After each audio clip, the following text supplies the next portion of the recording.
Leader of the House, please. Thank you, Mr. Chairman. آج جب یہ بجٹ پیش کیا گیا اور یہ بجٹ ڈسکس ہو رہا ہے، یقیناً غیر معمولی صورتحال ہے اور نہ صرف پاکستان بلکہ پوری دنیا میں۔ یہاں سے کچھ سوال اٹھائے گئے، میں کوشش کروں گا کہ بڑے ادب کے ساتھ ان کا جواب بھی دینے کی کوشش کروں گا۔ مسٹر چیئرمین، سب سے پہلے جب بھی کسی صورتحال یا کسی چیلنج کا سامنا کرنا پڑتا ہے تو یہ ضروری ہے کہ ہم اس کے تمام خد و خال پر نظر رکھتے ہوئے پھر اپنے فیصلے لیں۔ بڑا آسان ہے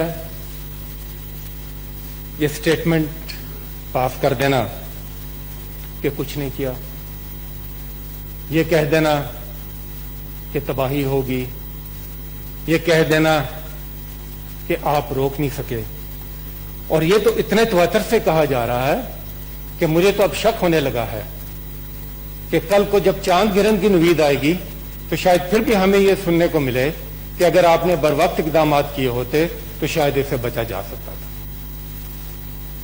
مسٹر چیئرمین، پوری دنیا کا نقشہ ہمارے سامنے ہے۔ کہا جاتا ہے مثال نہ دیں، کیسے مثال نہ دیں جب پوری دنیا ایک آفت سے نبرد آزما ہے اور ہر جگہ ریسورسز بھی شاید کئی جگہ پر ہم سے بہت بہتر، ہیلتھ فیسلٹیز بھی بہت بہتر، معیشت بھی بہت بہتر، اگر اس کے اثرات تو دنیا نے دیکھے اور وہ اثرات یہ بتاتے ہیں کہ پاکستان نے اپنے محدود وسائل، اپنے محدود آپشنز کے باوجود لیڈرشپ کے بروقت اور کنسسٹنٹ فیصلوں کی وجہ سے، میں ریپیٹ کروں گا، کنسسٹنٹ فیصلوں کی وجہ سے، یہاں بار بار ورڈ کنفیوز یوز کیا جاتا ہے، پلیز اس پہ ڈیبیٹ کر لیں۔ کنسسٹنٹ فیصلے ڈے ون سے لیے گئے ہیں اور وہ ٹائم لائن کے ساتھ ساتھ یہ بتایا گیا کہ اس ٹائم لائن کے اندر اس ایکسٹریم پہ فیصلہ کرنا ہے، اس ٹائم لائن کے اندر اس ایکسٹریم کے، اور یہ کنٹینیوس پروسیس ہے، یہ ایک ایونٹ نہیں ہے کہ آپ نے بند کمرے میں بیٹھا ایک فیصلہ سنا دیا اور یہ فیصلہ 5 سال کے لیے لاگو ہو گیا۔ یہ کنٹینیوس مانیٹرنگ، کنٹینیوس ایویلویشن اور اس کے ساتھ ساتھ یہ فیصلے۔ کیونکہ یہ بجٹ کی بات ہے تو میں زیادہ کوشش کروں گا کہ اپنے آپ کو محدود رکھوں بجٹ کے حوالے سے۔ دنیا کی معیشت پر دیکھیں کیا کیا اثر پڑے۔ یو کے میں 20% اکانومی کانٹریکٹ ہوئی، 11.5% ان کے جی ڈی پی میں کمی ہوئی۔ اٹلی، فرانس، اسپین جیسے ممالک میں 11% ان کی جی ڈی پی میں کمی ہوئی۔ امریکہ جیسا ملک 20 ملین کے قریب لوگ بے روزگار ہوئے، اور ابھی ریسنٹلی گلوبل فائنینشیل ڈیٹا کے مطابق 71 سے 100 ملین لوگ دنیا میں ایکسٹریم پاورٹی میں جا سکتے ہیں اس کووڈ کی وجہ سے۔ پر جب ہم ایکسٹریم پاورٹی کی بات کرتے ہیں تو اس کا مطلب ہے $1.90 پر ڈے کی، جو کہ پاکستانی کانٹیکسٹ میں پھر بھی کافی بہتر رقم ہے۔ اپنے ارد گرد دیکھیں، ترکی جو کہ بہت اس کی معیشت بڑے اچھے طریقے سے چل رہی تھی، وہاں پر بھی پچھلے 19 سال کا بدترین ریسیشن کا سامنا کرنا پڑا۔ انڈیا کی یہاں بات ہوئی، انڈیا کی گروتھ پچھلے 11 سال کے حوالے سے اپنی بدترین سطح پر ہے۔ تو یہ موازنہ آپ کو کرنا پڑے گا، چیزوں کو ایک دوسرے کے ساتھ رکھ کر دیکھیں گے۔ اگر صرف مخالفت اور میں نہ مانوں اس کے تحت آپ نے چلنا ہے تو یقیناً کوئی آرگومنٹ اور کسی ڈبیٹ کی شاید گنجائش نہ رہے. بار بار یہ کہا جاتا ہے کہ آپ نے معیشت کے حوالے سے ٹھیک فیصلے نہیں کیے, آپ یہاں پر ہیں, آپ کو وہاں تک پہنچنا چاہیے تھا. تو میں پھر یہ گزارش کروں گا, یہ کورونا کی وبا تو اب آئی,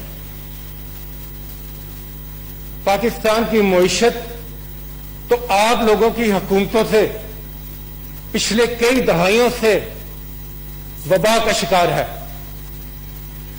کرپشن, بد انتظامی, بے حسی, یہ وہ وبا ہے جو کہ پاکستانی معیشت کو وینٹیلیٹر کی سطح پر لے گئی تھی, اور یہ ملک دیوالیہ ہونے کے قریب چلا جا چکا تھا. جناب 25 سے 30 ہزار تک کے قرضوں کے انبار, خزانہ خالی, اور ذرا نظر دوڑا کے دیکھیں تو اس وقت کے حکمرانوں کا طرز زندگی, ان کا طرز عمل, معیشت کی صورتحال یہ, اور حکمران امیر سے امیر تر, خوب سے خوب تر, اور غریب عوام غریب سے غریب تر. یہ صورتحال تھی جو آپ چھوڑ کر گئے تھے, اور آج آپ بتا رہے ہیں کیا یہ نہیں ہوا اور وہ نہیں ہوا. ہم بتاتے ہیں آپ کو کہ کیا ہوا. اتنے برے حالات میں بھی جب تحریک انصاف نے حکومت سنبھالی, جب پاکستان کے عوام نے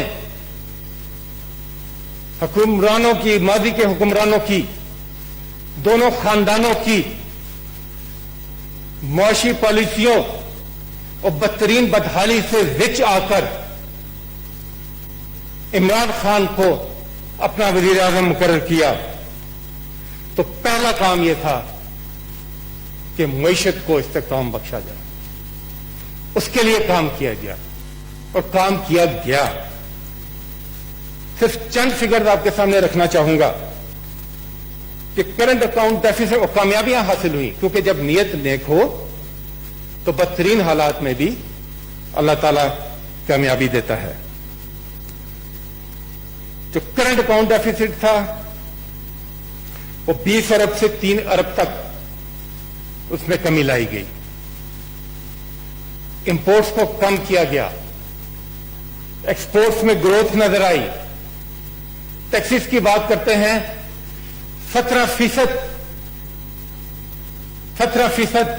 ٹیکسز کے ریونیو کلیکشن میں اضافہ ہوا. اس کے باوجود کہ وہ جو ٹیکسز ہم امپورٹ پہ کلیکٹ کرتے تھے ہمیں وہ نہیں ملے امپورٹس میں کمی کی وجہ سے. نان ٹیکس ریونیو 134% اس میں اضافہ ہوا. اکانومی کو ڈاکومنٹ کرنے کی کوشش کی گئی,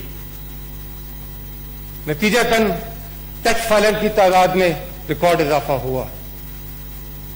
جناب چیئرمین, یہ تمام کام کرنے کے لیے مشکل اور بر وقت اقدامات کیے گئے, چاہے وہ ایز آف ڈوئنگ بزنس کے حوالے سے ہو, چاہے وہ ٹرانسپیرنسی کے حوالے سے ہو, چاہے وہ کرپشن کے خاتمے کے حوالے سے ہو, یا بلا امتیاز احتساب سے. آپ شاید نہ اگری کریں مگر دنیا کے مالیاتی اداروں نے پاکستانی معیشت کی اس استحکام اور اس پیش رفت اس کو تسلیم کیا, چاہے وہ IMF ہو, چاہے وہ ورلڈ بینک ہو. موڈیز نے پاکستان کی ریٹنگ کو بہتر کیا, بلومبرگ نے پاکستان اسٹاک ایکسچینج کی تعریف کی. تو جناب چیئرمین, یہ ہم نے کر کے دکھایا ہے. یہ پریسیڈنس موجود ہے. اب جب ہم ایک ٹیک آف پوزیشن پہ تھے تو اس نئے کرائسس نے جنم لیا, کووڈ-19 کی صورت میں, کورونا کی وبا کی صورت میں. یقیناً یہ ایک بڑا چیلنج تھا, مگر اس چیلنج کے نبرد آزما ہونے کے لیے بھی بر وقت اقدامات کیے گئے, جن کی میں کچھ تفصیل آپ کو بتاؤں گا. مگر اس سے پہلے کہ میں بجٹ پہ آؤں, موجودہ بجٹ کے کچھ فیچرز پر آؤں. ایک طرف تو چیلنجز جو ڈیمانڈ کرتے ہیں کرائسس مینجمنٹ, جو ڈیمانڈ کرتے ہیں ریلیف, اور جہاں آپ کے پاس ٹیکسز بڑھانے کی گنجائش نہیں, کیونکہ آپ ایسا نہیں کرنا چاہتے کہ pennies wise and pound foolish. آپ نے ٹھیک ڈائریکشن دی, اور وہ ڈائریکشن تھی کہ بجائے ٹیکسز میں اضافہ کرنے کے, نئے ٹیکس لگانے کے, اکنامک سٹیمولس دیا جائے تاکہ بزنس ایکٹیویٹی جنریٹ ہو, تاکہ انڈسٹری ریوائو ہو, تاکہ ایکسپورٹس بڑھ سکیں. قرضوں کی بات ہو رہی تھی, تو ذرا اس ایکویشن کو دیکھیے گا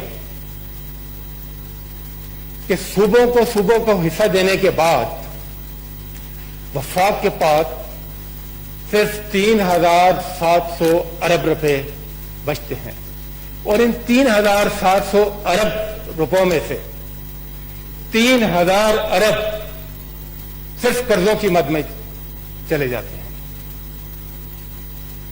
جناب چیئرمین, 955 سیلریز و تنخواہوں کی مد میں, اور 1299 ڈیفنس میں. اور ڈیفنس میں بھی میں یہ مینشن کرنا چاہوں گا, میں خراج تحسین پیش کرنا چاہتا ہوں کہ ایثار کا مظاہرہ کرتے ہوئے ڈیفنس فورسز نے کٹ لگایا. ساری قوم اس وقت اس صورتحال میں اپنا حصہ ادا کرنے کے لیے تیار ہے. تو 37 ارب میں سے 3,000, اور بجٹ کا سارا آپ کے پاس 3,437 ارب کا رہ جاتا ہے. اگر یہ 3,000 اس ایکویشن میں سے آپ نکالیں تو آپ نے تقریباً بجٹ کا خسارہ پورا کر لیا.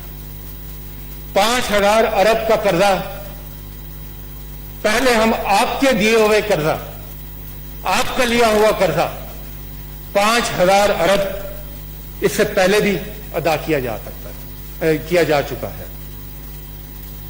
میں تو کہوں گا, مجھے وہ شعر یاد آ رہا ہے کہ مٹی کی محبت میں ہم آشفتہ سروں نے وہ قرض اتارے ہیں کہ واجب بھی نہ تھے. جناب چیئرمین, یہ جو بجٹ ڈاکومنٹ آج ہمارے سامنے پڑا ہوا ہے, یہ بجٹ ڈاکومنٹ صرف اعداد و شمار کا ایک مجموعہ نہیں. اس بجٹ ڈاکومنٹ میں حکومتی پالیسی اور فیوچر کا روڈ میپ وہ جھلکتا ہے. یہ بجٹ ڈاکومنٹ یہ آئینہ دار ہوتا ہے لیڈرشپ کے ویژن کا, اور پرائم منسٹر عمران خان کی جو ویژن ہے, جو گائیڈنس ہے, جو اس بجٹ میں ہر جگہ نظر آتی ہے, میں مختصراً اس کو 3 الفاظ میں بیان کرنا چاہوں گا. اب سارا بجٹ دیکھیں, 3 الفاظ میں ان کا احاطہ ہوتا ہے. ایک احساس, دوسرا ایثار, اور تیسرا اصلاحات. یہ ہے وہ ویژن پاکستان کے عوام کے لیے جو بجٹ کی صورت میں آج ہمارے سامنے موجود ہے. احساس کیوں؟ کہ ریاست اور عوام کے درمیان احساس کا ہی رشتہ ہوتا ہے جو کہ ویلفیئر اسٹیٹ کی بنیاد رکھتا ہے. اور ہماری حکومت کا یہ فرم ریزالو ہے کہ اس رشتے کو ہم نے مضبوط بنانا ہے. ہوتا رہا یہاں پر، آپ کے لیے شاید یہ نئی چیز ہو، اس لیے کہ یہاں پر تو ایکسل شیٹس پر کولڈ بلڈڈ طریقے سے ایکویشنز پوری کر کے عوام کے سر پر تھوپ دی جاتی تھی. ہم نے احساس کو، ایمپیتھی کو پالیسی سازی کا لازمی حصہ بنایا تاکہ ریاست اور عوام ایک دوسرے کے ساتھ جڑے رہیں. یہاں پر مجھے نہیں پتا کہ کن فگرز کی بنیاد پر DASP پروگرام اور اس کے تھرو احساس پروگرام پر بات کی گئی کہ اس میں کمی ہوئی. 144 ارب روپے، جناب چیئرمین، 144 ارب روپے 1 کروڑ 20 لاکھ خاندانوں میں تقسیم کیے جا رہے ہیں، اور ان میں سے 1 کروڑ مکمل بھی ہو چکے ہیں. اور جب یہ کرائسس آیا تو کہتے ہیں آپ نے ریئیکٹ نہیں کیا. فوری طور پر 1200 ارب روپے کا اکنامک سٹیمولس پیکج دیا گیا. وہ میرے فاضل کولیگز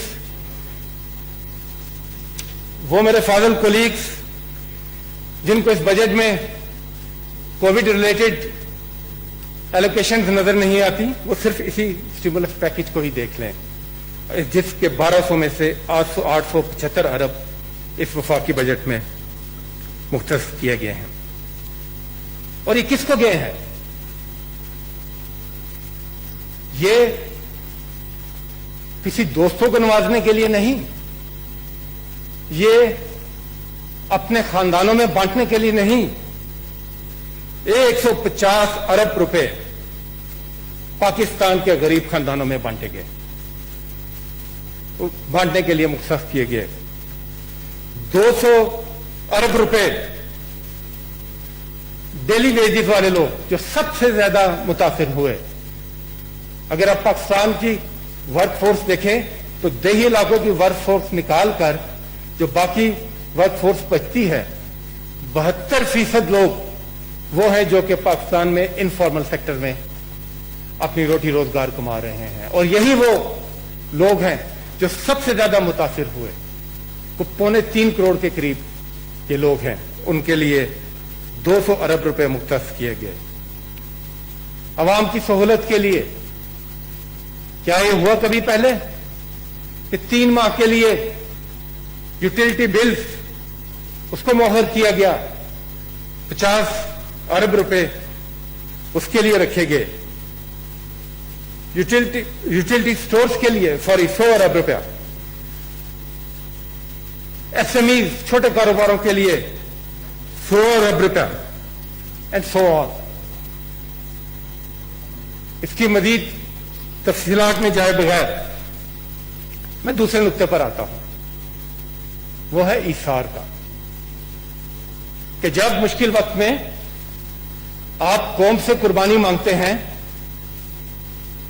تو حکمرانی کا بہترین طریقہ یہ ہے کہ حکمران اور لیڈر وہ اپنے طرز عمل سے he should lead from the front. Prime minister Imran Khan نے یہ بھی کر کے دکھایا. اس سے پہلے کیا تھا؟ آپ اپنے ذرا پچھلے دور کو دیکھیں. قوم کو کہا جاتا تھا کہ گھاس کھا لو، گزارا کرو، اور اپنے لیے منرل واٹر بھی فرانس سے آتا تھا. قوم سے کہا جاتا تھا قرض اتارو، ملک سنوارو، اور دوسری طرف قرض تو بڑھتا گیا، آپ کے بینک بیلنسز میں اضافہ ہوتا گیا. اور نہ صرف آپ کے نہیں، صرف آپ کے ملازمین کے بھی، جس کی بات گشت آج کل آپ سن رہے ہیں، وہاں سے بھی کروڑوں اور اربوں روپے کی دودھ اور شہر کی نہریں بہنا شروع ہوتی ہیں. جناب چیئرمین، پرائم منسٹر نے اپنے گھر سے ابتدا کی اور جو مختص رقم تھی اس میں بھی 18 کروڑ کی بچت کر کے دکھائی. جناب چیئرمین، یہ کیوں اہم ہے؟ ہو سکتا ہے یہ کوئی بہت بڑی فگر نہ ہو. یہ اس لیے اہم ہے کہ یہ آپ کے پیچھے جس شخصیت کی تصویر ہے، قائد اعظم محمد علی جناح، جس کے نیچے مجھے یہ میں سمجھتا ہوں کہ ایک اعزاز ہے کہ اللہ نے موقع دیا کہ میں بات کر رہا ہوں. کیا پیغام تھا ان کا؟ جب اے ڈی سی آتا ہے اور کہتا ہے کہ سر کیبنٹ میٹنگ ہے، وہ چائے کے متعلق پوچھتا ہے، تو وہ شخص جس کو اللہ نے سب کچھ دیا تھا، but when it comes to public money, انہوں نے اس کا انکار کیا. یہ ایک پالیسی ڈائریکشن ہے. جناب چیئرمین، تیسرا جو اصلاحات کا، کیونکہ ریفارمز کے بغیر آپ سسٹین نہیں کر سکتے. ریفارمز کے بغیر آپ دورس نتائج حاصل نہیں کر سکتے، کیونکہ اداروں کی صورتحال آپ کے سامنے ہے. ان اداروں کو مضبوط کرنے کے لیے ریفارم کے عمل کو تیز کیا گیا، اور جو پبلک سیکٹر انٹرپرائز، ان میں جو نقصانات تھے اس کے لیے بھی ایک جامع حکمت عملی وضع کی گئی. اور جب میں اصلاحات کی بات کر رہا ہوں تو میں ایک چیز کا خصوصی ذکر کرنا چاہوں گا. حال ہی میں آپ کی نظر سے شوگر سکینڈل کے حوالے سے جو پیش رفت ہوئی وہ گزری، میں اس کا یہاں ذکر کرنا ضروری سمجھتا ہوں. کیوں؟ چینی کی قیمت تو پاکستان میں پہلی دفعہ تو نہیں بڑھی. میں نے تو جب سے ہوش سنبھالا ہے یہی سنتا آ رہا ہوں. یہ بھی سنا، وہ بھی وقت یاد ہے کہ جب یہاں پر راشن کارڈ کے اوپر چینی ملا کرتی تھی.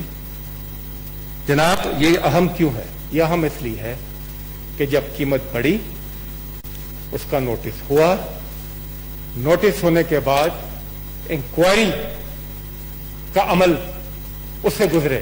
جب انکوائری کی بات آئی تو سب نے کہا انکوائریز تو ہوتی رہتی ہیں، کمیشن ہوتی رہتی ہیں، انویسٹیگیشن ہوتی رہتی ہیں، یہ سب آئی واش ہے. پھر سب چیزیں لوگ بھول جاتے ہیں. نو سر، اس کی رپورٹ آئی تو یہ کہا گیا رپورٹ آئی، یہ داخل دفتر ہو جائے گی، کسی کو کیا پتا. نو سر، رپورٹ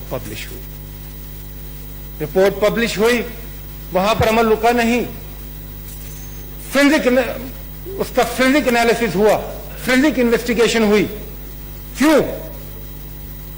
اس لیے کہ اس پوری لائف سائیکل جو ہے اس چینی کے کاروبار کو، اس کو اچھی طرح دیکھا جائے اور اس میں جو کمیاں کوتاہیاں ہیں وہ ان کو دور کیا جائے.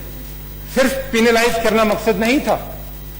ایک طرف جو لوگ ناجائز منافع خوری میں شامل ہیں ان کو پینلائز کیا جائے، اور دوسری طرف یہ بھی دیکھا جائے کہ یہ عمل کیوں ہو رہا ہے.